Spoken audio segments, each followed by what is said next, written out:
Hey everybody, welcome this afternoon to the BrandMuscle and Forrester webinar, how channel marketers are adapting to business as usual.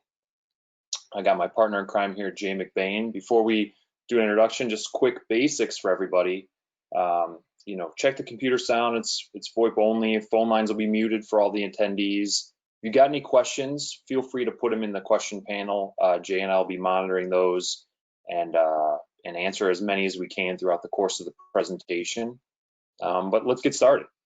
So first, I'm your host from BrandMuscle, Jason Tabeling. I'm our Executive Vice President of Product Marketing, and I'm joined by Jay McBain. Jay? Well, thank you so much, and thank you for having me. Really important subject, especially right now. So excited to get into the conversation. Yeah, we're grateful to have you, Jay. I think as we see more and more states opening up across the country in various ways, restrictions and otherwise, we're starting to see some really interesting challenges happen as people get back to work. So our agenda, we're going to focus on three key themes that we're seeing as people get back to work here. It's communication, reducing channel friction, agility, flexibility, and rapid adoption. We kind of roll into one. We'll summarize those, and then, like I said, we should have some time for some questions overall. So let's get rolling, Jay.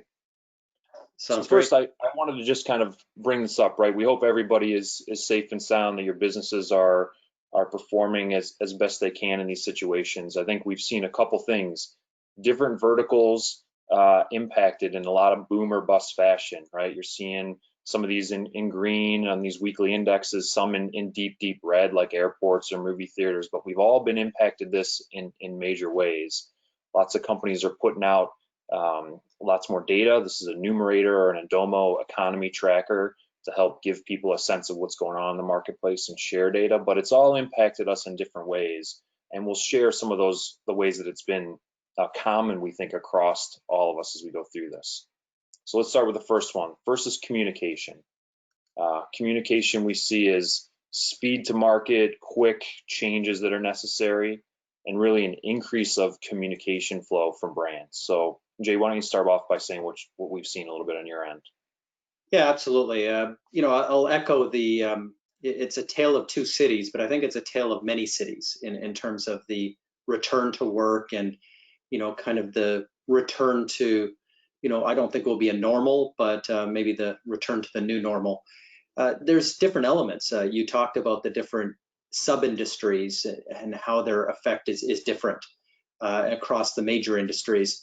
The difference by state to state, town to town, province to province, country to country, as you look around the world, there's a difference in terms of the size or segment or sector that a business is in as well. Even in a strong performing industry, a smaller company might be more exposed than a larger company. A larger company with a lot of debt is more exposed than a mid-sized company that has good cash flow. So there's a lot of differences, and you look inside each of these. There are some, communication imperatives that we're starting to see, the good, the bad, and the ugly from a channel marketing perspective. The companies that have done it really, really well have dialed up the empathy. They're not out there, first of all, blasting any message across, major themes, but they're, personalizing the message, and they're becoming more human as opposed to, legal language and subparagraph 9, subsection 4 type of language. Acknowledging your customer's concern and acknowledging that they may be unique concerns, and letting them know that you're there, and obviously you're protecting your business, you're protecting your partner's businesses, but in the end, everybody's in it together. And if that feeling is extended into the marketplace, there's a positive feeling that we're learning based on surveys and other things that comes back to the channel's brand. Yep. Yeah, I think you're exactly right, Jay. I mean, these are just two examples where we think someone has done a relatively good job. It may not be, the greatest of all time social posts in terms of visualization or call to action, but it shares empathy and talks about employee safety, customer safety, even here in the US Cellular example, encouraging them to call, check out their new hours, right? Very transparent communication, very empathetic to what both their employees and the consumers are coming from, and I think gives a good example to what Jay's talking about. Yeah, absolutely. And, extended to that is, as you do communicate, we're not talking about shutting down communication. Communication is actually more important than ever. But what does it mean to be tone deaf? And what does it mean to, not have that degree of empathy? So we've seen a couple of bad examples. One is a major airline who I think just went into bankruptcy, came out in late March with an advertising campaign about connecting the world. And at that time, this was the exact opposite of what most people were feeling. It's shelter in place, and for most people, it was a lack of understanding or a lack of knowledge about what was going on, and basically the reverse opposite of what you wanted to do at that time. There was a email that went out by a major cruise line that said basically you may see people today quarantined on ships and not allowed back to port, and you heard some horror stories, and they gave the helpful advice to bring 14 extra days of food in your luggage in case you're quarantined. Probably not the degree of tone and empathy that is required in the situation, different than what you shared. So basically, in a time like this, you shut down everything that is broad or mass media. Not really the time for a major sales campaign or a billboard or a radio ad or something like that, but it's a time to look at more personalized marketing and communication, again depending on your very specific customer's position, where they are and what they're looking for. But pretty well all non-essential purchases at this point should be shelved in terms of marketing, in terms of communication, and it should be focused on recovery. It should be focused on the customer surviving this crisis, number one, but perhaps thriving as the crisis comes to an end. I think in terms of that, I think you've seen insurance overall kind of step up in one of the more large ways from a category standpoint. Pretty much every carrier is offering some sort of paybacks and really stepped up their communication. This is an example that we see on some dynamic landing pages for paid media campaigns. People still need to carry insurance and protect their assets in this time. And so having different options and use cases available quickly and rapidly to swap out content as it calls, as a campaign changes, as a product shifts changes in a very nimble way from a communication standpoint really maps to exactly what Jay and I are talking about through this section. Yeah, absolutely. So, the next step of this, in communication is this idea of reassuring. In many industries, partners ended up being, or retailers or agents or dealers or whatever that channel was called, ended up being an essential service.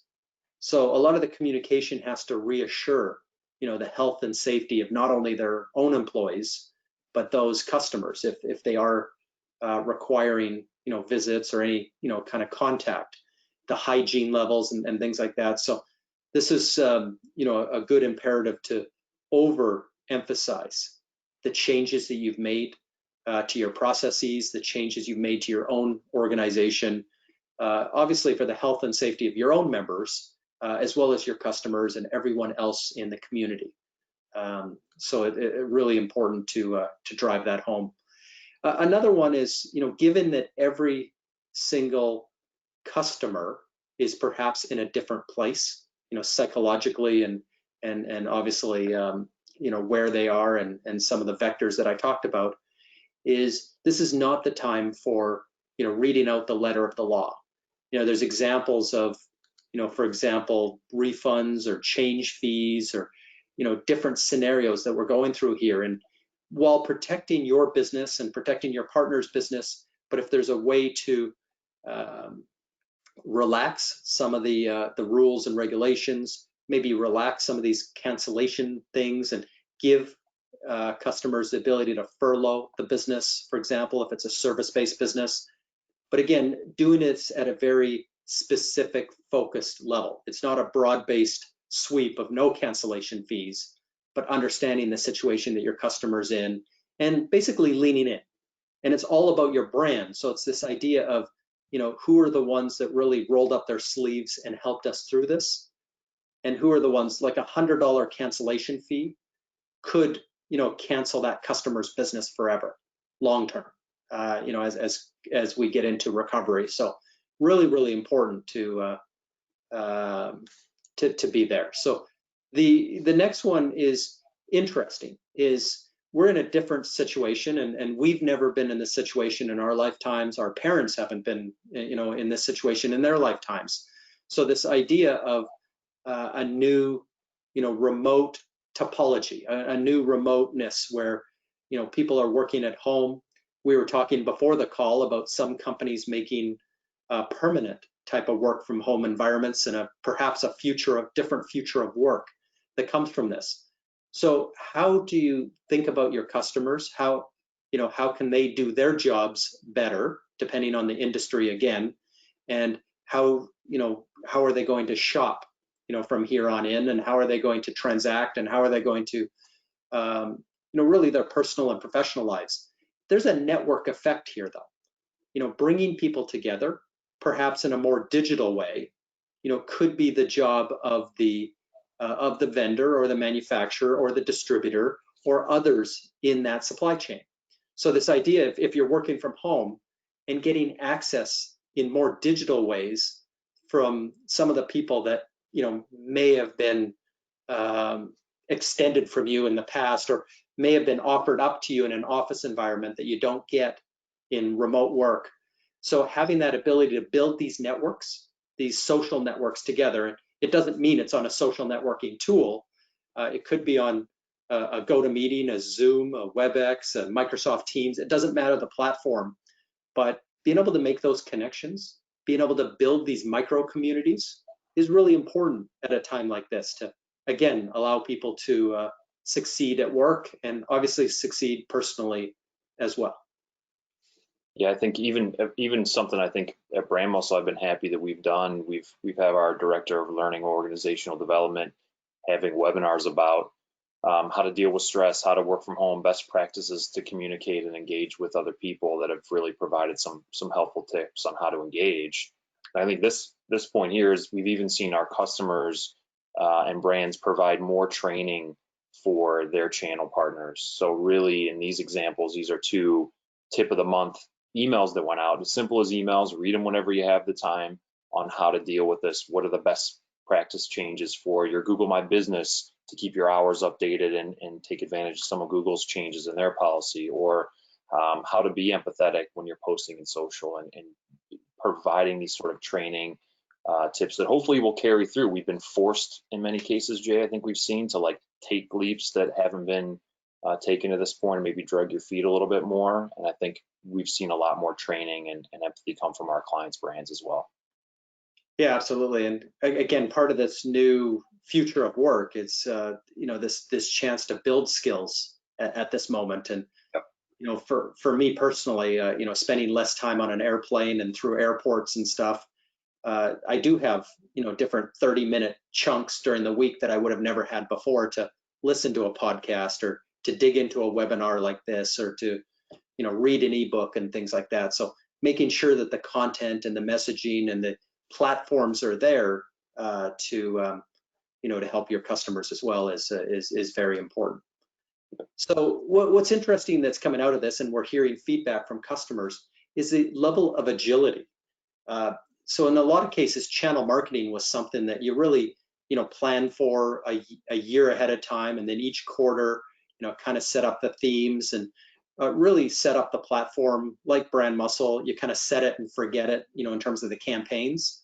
Well, we're in an environment here where the news is changing, not only daily, but in some cases hourly.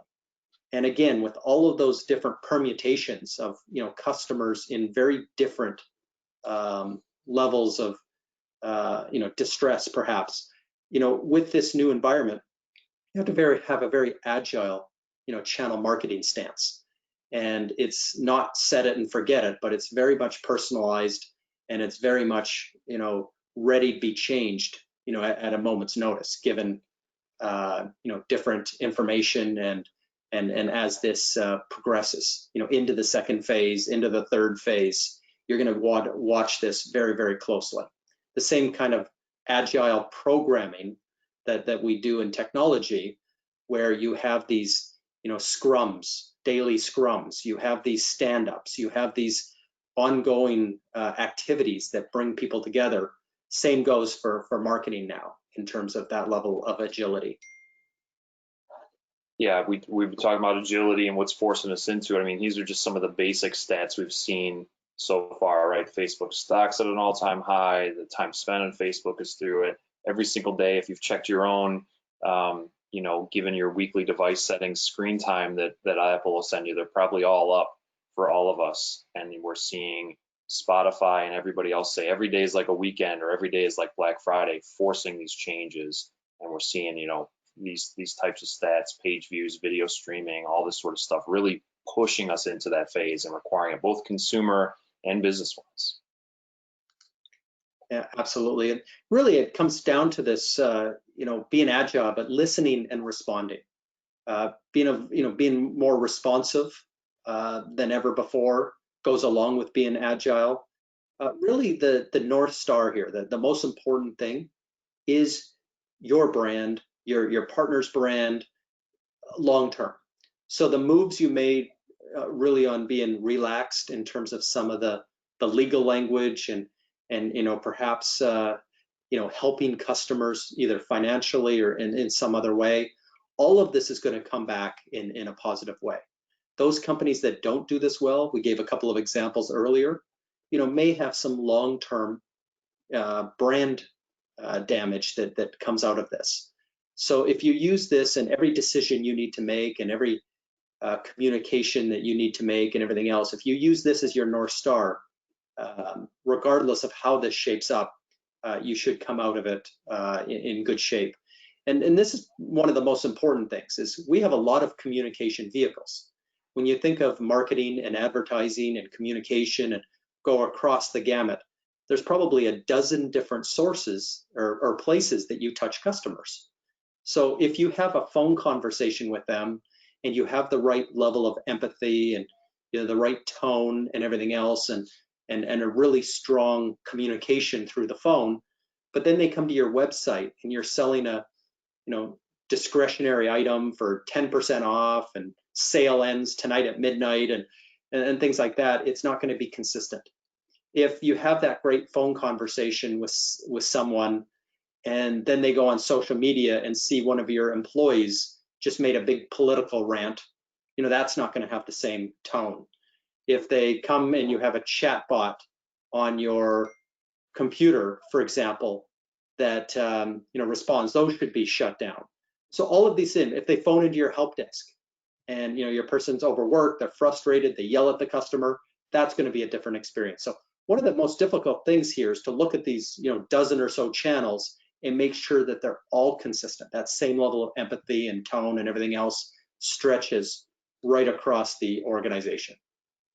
Yeah, and I think, but an example when we were talking about this, Jay and I, is just in some of the search term behaviors and how that bleeds through your organization. So look at things like store hours, the searches for store hours, pretty consistently through the year to date at about an index of 25. Big spike when everybody kind of shelters in place. And as it's come back down, we're still at about 40, still 15 to 20 points above where it was kind of pre-shutdown and COVID. So people's behaviors have changed. And then look at things like contactless delivery, literally a term that no one had heard before, much like social distancing, that's now in our like everyday vernacular. And so what are the offerings? What are the content? What are the channel coordinations, digital to in-store, online to offline components that need to be worked through your entire supply chain, through the entire channel flow because of these consumer behavior changes? Yeah, absolutely. I think that's a great segue into the next section, which is channel friction. Yeah, so this channel friction piece, I think there's a lot of things, right, Jay, that we teed up here, but how do you make it easier to do business, how to make it the channel partners simpler, more effective choices, and leverage some of the technology to eliminate some manual tasks. So let's talk through this one. Yeah, so the research that we do around different channel programs and different industries, the one thing is consistent is people that manage different channels and dealers and agents and retailers and franchisees, 73% of them, consider it a major challenge. And actually, it's the #1 challenge on our most recent, major survey is, for all B2B marketers, is these are third-party companies. They don't report to you. In many cases, earning their mind share because it's competitive. They sell a lot of different things, and they even sell your competitors. It's a big, big challenge. So, we're really in this third stage today. 75% of all world trade goes indirectly. And you bought your last car from a dealer, you bought your last TV from a retailer, you bought your last jar of peanut butter from a grocer. So almost everything in your personal and professional lives move through these channels, move through these supply chain. And we've spent, if you look backwards, 20 years, we spent about a decade locking down direct sales with CRM and other technologies in the sales stack to make it more of a science from where it was an art. 10 years later, 10 years or 11 years ago now, marketing automation did the same thing in marketing. What was kind of this art around marketing has become this science. And building out the MarTech stack, which today has about 7,000 logos on it, we spent about a decade doing that. So there's 20 years there that we really focused on the direct sales and marketing side of our organization. And while that's interesting, that represents only 25% of world trade. The majority, and where we're really starting now, is around channel enablement and looking at the channel journey and the partners and everything else, and really building out not only the processes and the programs and the people, but more importantly, the technology stack to really drive it for the next decade. So again, from our research, we know that, partners of all types, again, all industries, who leverage vendor relationships, leverage the tools and the content and the incentives, demand gen and all that, do better. They're more profitable. They drive more revenue. They have better customer satisfaction. Across the board, they're more successful. Yep, and we saw this for us in our 2019 State of Local Marketing in a couple different ways. One, in general, we showed that more mature marketers grew their business twice as fast. We've shared that with you, and we'll have some updated numbers in the 2020 report in the next couple months. But looking back at that report, to Jay's points, we saw still so few channel partners able to track ROI, only 13%, so they were able to track and optimize their programs against it. And then only 16% felt they could manage their programs as a fully integrated program. So there's still a lot of fractionalization, struggling with understanding what's working and what's not working. And that's really a place we've seen our customers start to come to us and ask more and more questions around these two specific areas to lots of the trends we're seeing, and to Jay's points. Right. So, we look at this, direct and indirect balance. And, most organizations, especially during COVID, we're seeing a change in terms of routes to market and go-to-market strategies and things like that, given the new customer realities. But, those companies that can do that well and really take advantage of, distributed, localized marketing, given those 9 imperatives, the communication, the marketing, the advertising, being able to manage all of those to, through, and with these local partners, becomes critical in this next stage, and very, very difficult to live without it. And we know going into COVID that only about half of firms have really invested to the level that they need to, and only about 17% are very satisfied. So we're still in the early stages. I always say, we're in the early innings of a baseball game here, but I think we can use this crisis, and we can use this time where it's the most important in terms of communication and marketing to really, ramp up these skills, to ramp up this focus in this area, and help our local businesses really drive this through.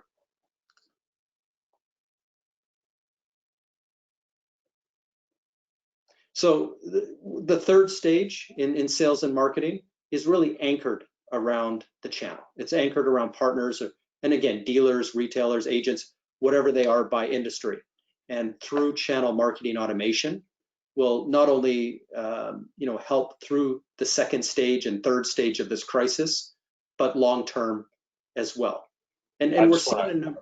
Oh, sorry, Jay. Just real quick. I think it was interesting to that point. It got me thinking that, right now in any BD or RFP that we're responding to at BrandMuscle, still about half of those, about 50%, are coming to us where they are not using a through channel marketing automation solution today. They're kind of still leveraging other tools to get BAS, spreadsheets, refactoring Salesforce or other pieces.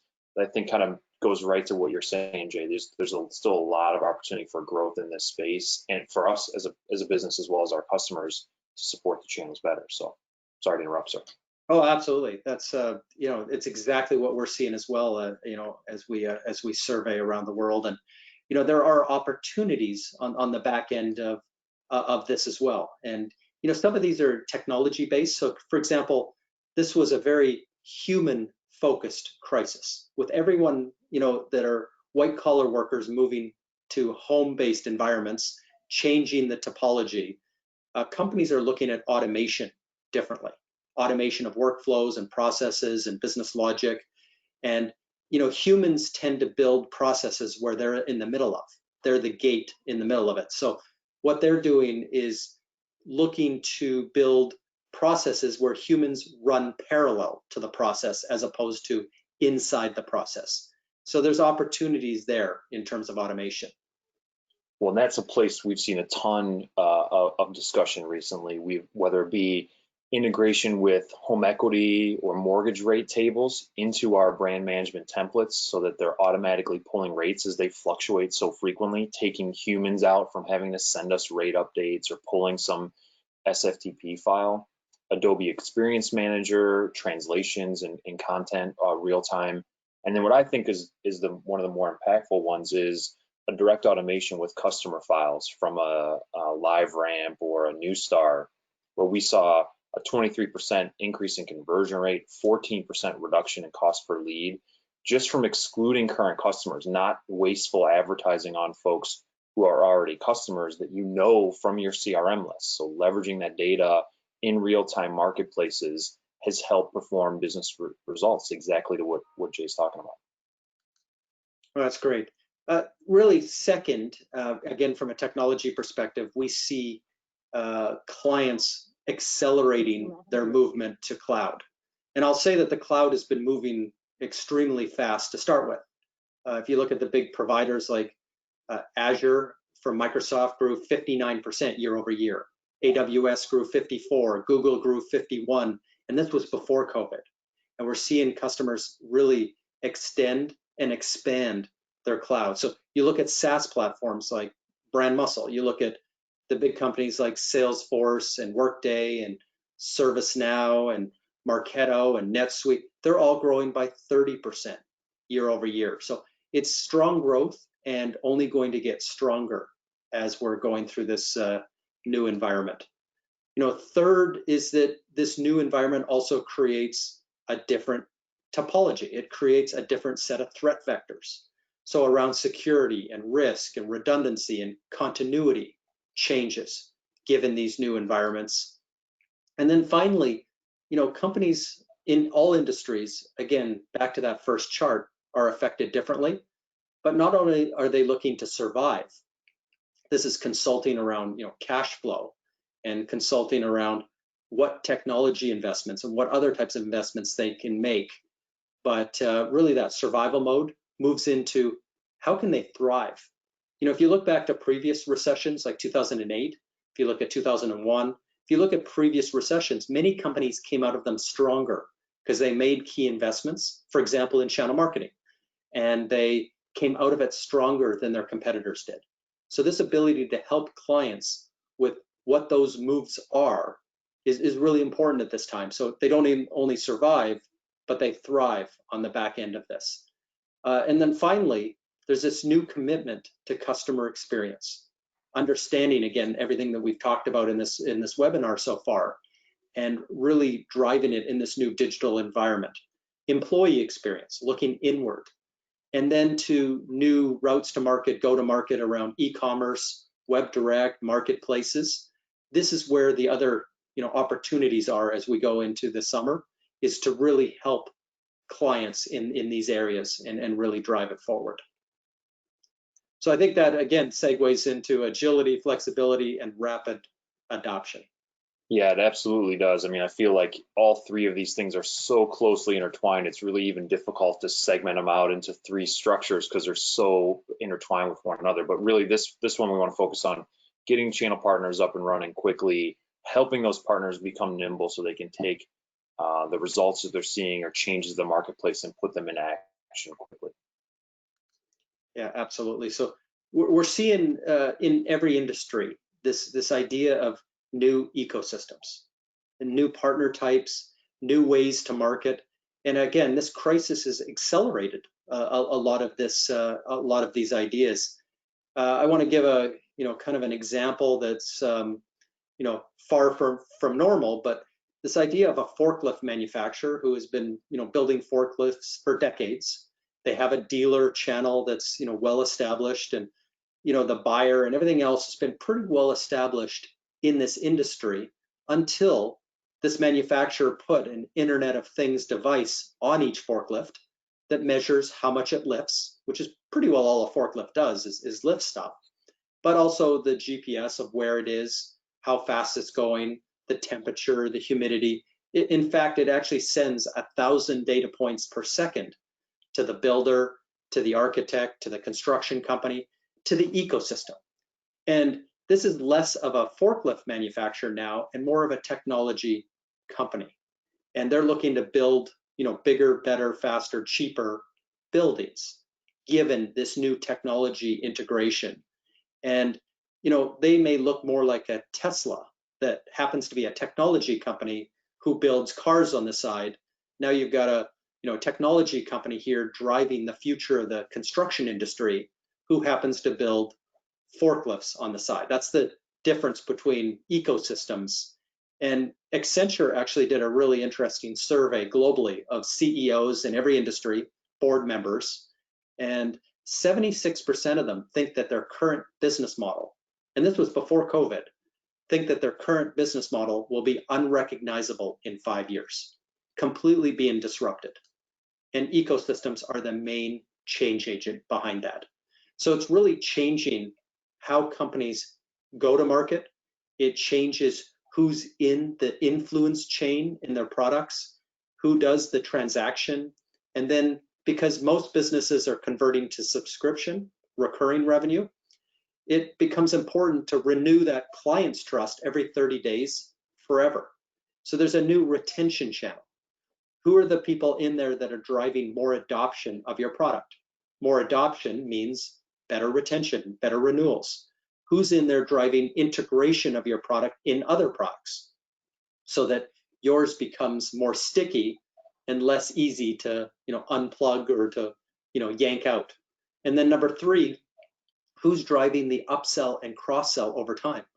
Because now when you sell a customer, you're really only selling the first month. And now the hard part starts, which is getting the first few renewals in place and making them a lifelong customer.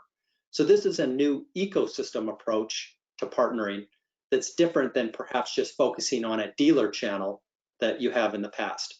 So the main differences are really this channel isn't tethered to the financial transaction. It's more about value creation. You've heard of 1 + 1 = 3. These access to external networks. So when you're a forklift manufacturer and you're now building out technology and data and other really interesting technology, well, guess what? The people that you need to influence, the buyers have greatly expanded in that area, and how you go to market completely changes. And you need these ecosystems to leverage to get to these new thought leaders, to get to these new partners, to get to these new clients. And then innovation. It's not about somebody selling somebody else's good as much as it is adding value to it, or creating some new package or bundle, or creating additional levels of functionality or feature set. So it's working together to again create a stack of some type. You see this a lot in software, where the average customer might buy 7 pieces of software to do something, and each layer, integrates with the other and adds a ton of value. And we're seeing this across every industry.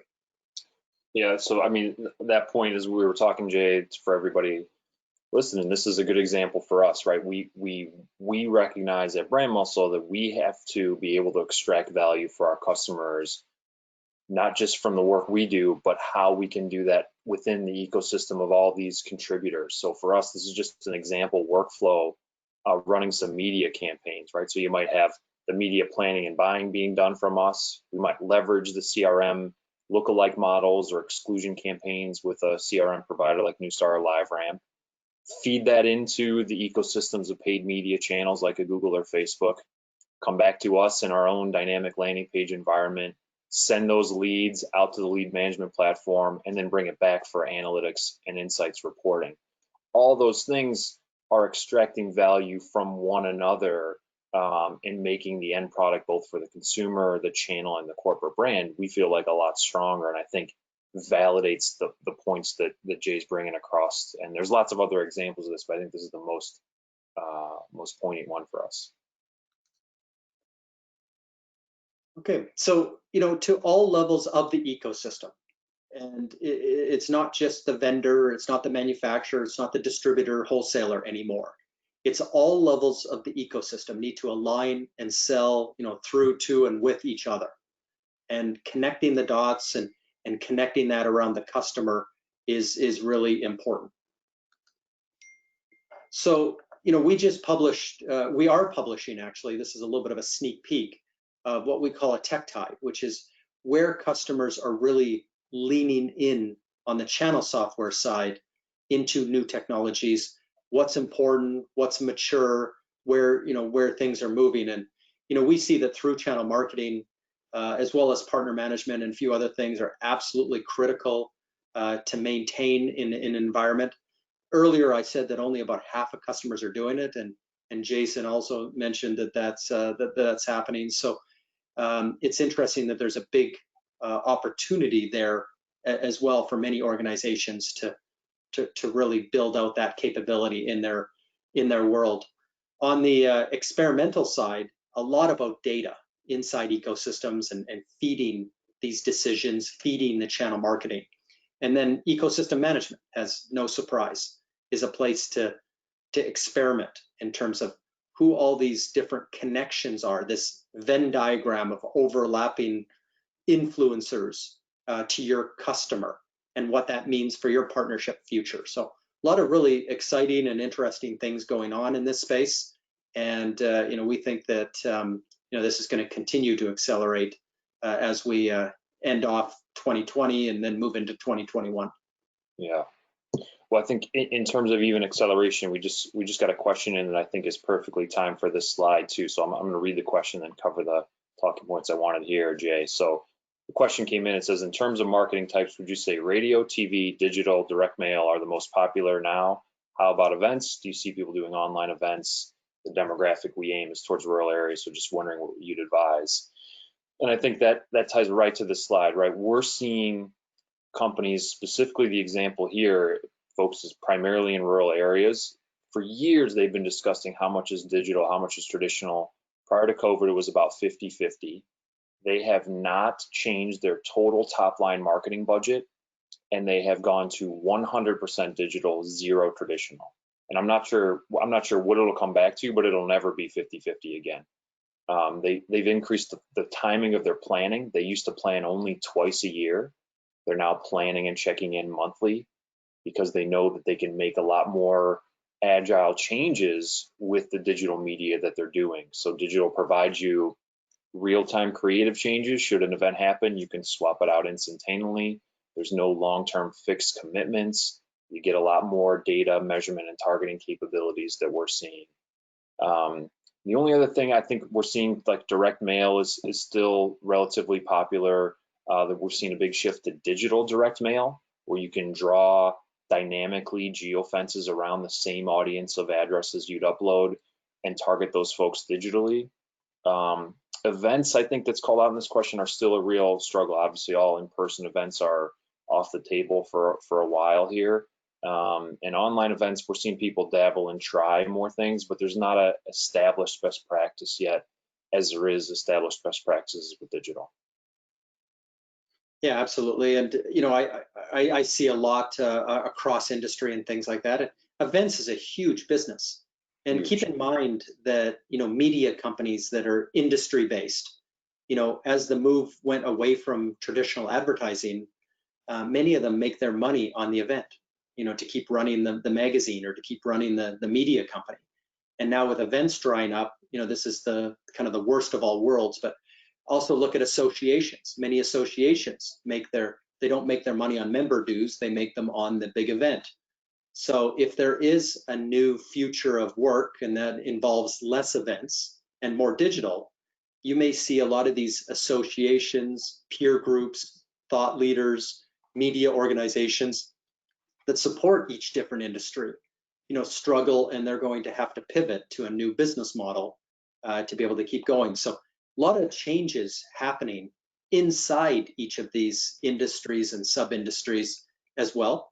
And to what Jason talked about, this idea of geofencing and targeting, this is the level of personalization. When we talked about everyone being in a different part or different state in this crisis, communicating to one city versus another could be different. Communicating to one set of customers based on industry could be different. Communicating to smaller businesses versus mid-sized businesses could be different. So taking advantage of these technologies to be able to really personalize the messaging and to start to, the advertising and marketing engines again, this is all a key thing, but agility is probably far and away the most important thing here. Yep. I think, Jay, I wanted to touch on something that we're doing at BrandMuscle that kind of goes to that point where we found ourselves, when people are signing up for media packages, just providing them, 3 to 4 options that we'd work with corporate on that were sort of best recommendation practices. And what we were feeling there is the channel partners would come to the page and still not know what to select. They would pick the one they felt the most comfortable with or the cheapest option. And what we have at BrandMuscle and what we want to be able to surface is a lot of knowledge about the specific location, historical performance, and we want to be able to surface that to customers in a simple form as a recommendation engine. So in a couple of weeks here, we're going to be rolling out something that will have, as a channel partner comes to the site, they look and see what media packages are available. They're going to answer a couple of questions. What's the purpose of your campaign awareness consideration? And while that's happening, we'll dynamically run some API calls, pull in population, the endemic audience that's in market for shopping, and we'll be able to combine those and make a recommendation of which package they should select, trying to surface some of this knowledge and make it easier for these channel partners to make decisions, which will, Jay, to your point, take in the demographics of where they're at, their location, how big of a population they are, and who they're serving in a much more nimble, dynamic way. And again, hopefully reduce friction, improve the agility for folks and the confidence that they're making the right selections in this place, which we've demonstrated this whole time, Jay. People aren't as confident and they're looking to you as brand partners to help them make the right decisions. Yeah, absolutely. So, I think we've covered quite a bit of ground today. What are the key takeaways from your perspective, Jason? Yeah, so I think, Jay, the key things that really kind of bubbled out of this, that could have written this slide on the fly here too, but communication with your channel partners, I think, is key. Be nimble, flexible with those communications, with the rules, the way that you apply the laws. Jay talked about change fees earlier, and where you don't necessarily have to hold to the letter of law, that you're building long-term customers. And then find ways to remove the friction for your channel partners and your customers. How do you make sure they understand your available hours? How do you make sure that they understand the co-op guidelines, that they're making the right decisions for them that are the most impactful? And I think those are the key pieces. Anything you would add to those things, Jay? Yeah, I think that we go back to that brand. Whenever you're in a crisis, being able to roll up your sleeves, help your community, help your clients, help your partners, and really drive through. But this branding part is the North Star. And there will be a shakeup, as things recover and people, get back to whatever the new normal is going to be. But those brands that they felt were supportive and empathetic and had the right tone, they're going to be the winners long term, because those are the ones that people are going to feel. And it's an emotional feeling, it's psychological, that were supportive, as opposed to the ones that caused those frictions. So this is, in the end, that North Star, which is every decision, every communication, every piece of marketing, every piece of advertising, everything that's done should have that in mind in terms of what the outcome is going to be. Yeah, cool. All right, Jay, any questions that we have in there, we'll go ahead and pop them in. Otherwise, we'll give another, just a quick, couple seconds here. But Jay, it's always a pleasure working with you. We really appreciate you and everyone at Forrester being such good partners for us and joining us today, sharing your knowledge. So I thank you very much, sir. Yeah, well, thank you for having me. And again, it's a very timely topic, and we're getting a ton of questions. I know you're getting a ton of questions on this, so glad we could come together and do this. Yep, good. Well, I will talk to you soon, Jay. Maybe not see you soon, but I'll talk to you soon. Best of wishes to you and your family through all this stuff. Same to everybody listening. Thanks for joining us today. Hope everyone's safe and well, and we'll talk to you soon. Thank you. Thanks, Jay. Thanks. See you guys.